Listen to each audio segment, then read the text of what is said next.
দেখেন ভাই আমাদের বাংলাদেশ কেন উন্নত না দেখেন এই দিকে গাড়ি চলছে প্রাইভেট কার মানে বিভিন্ন বড় বড় গাড়িগুলো চলছে আর এই যে রাস্তাটা এই রাস্তায় চলছে সাইকেল এক রাস্তায় সাইকেল আইবে একটা রাস্তায় সাইকেল যাইবে দেখেন। আসসালামু আলাইকুম সম্মানিত ভিউয়ার্স, আজকে আপনাদের সামনে সুন্দর একটি ভিডিও নিয়ে উপস্থাপন করব। দেখেন ওই যে লোগো দেখতে পাচ্ছেন, এটা হচ্ছে সাইকেলের রাস্তা। এই যে একটা দিয়ে সাইকেল আসবে আর একটা দিয়ে সাইকেল যাইবে, দুইটা রাস্তা দেখছেন। তো আমি সাইকেল নিয়ে আস্তে আস্তে ধীরে ধীরে রওনা হব। তো আপনারা সাথে থাকেন, দেখতে থাকেন ভিডিওটা। আপনারা যারা বিদেশে আসবেন অবশ্যই সতর্ক থাকবেন কিভাবে এই বাহিরে কান্ট্রিতে চলতে হয়। দেখেন কত সুন্দর, একটা রাস্তা দিয়ে সাইকেল যাবে আর একটা রাস্তা দিয়ে সাইকেল আসবে।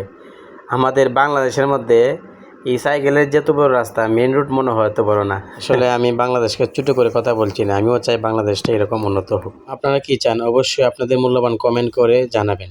এই কাতারের সরকার কত শৃঙ্খলাভাবে কত সুন্দর করে রাস্তাগুলো করেছে। ওই যে সাইকেলের লোগো দেওয়া, এই জন্য বারবার দেখাইছে এই রাস্তায় সাইকেল চলতে হবে। এই যে আমার সাইকেলগুলো, এটা তো এই রাস্তায় চলতে হবে।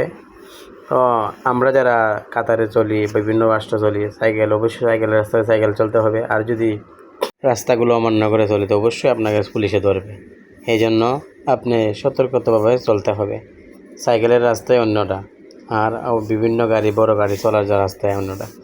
যাই হোক, দেখেন আমি আপনাদেরকে দেখাইতে থাকি। আস্তে আস্তে একটা আইল্যান্ড পাইলাম। এখন রাস্তা কীভাবে পার হবো, ওই যে আইল্যান্ড আমি আমারভাবে পারিতেছি। দেখতেন রাস্তাগুলো, এই গাড়িটিকে আসবে, ওই যে গাড়ি আসতেছে, গাড়ি এখানে থামবে, কারণ এখানে আইল্যান্ড তাদের মতোই তাদের গতিতে চলবে। দেখছেন আমি আমার গতিতে আইছি বাইর হয়ে, খুব শৃঙ্খলাভাবে রাস্তাগুলোর মাঝে গাড়ি দাঁড়ায় থাকবে।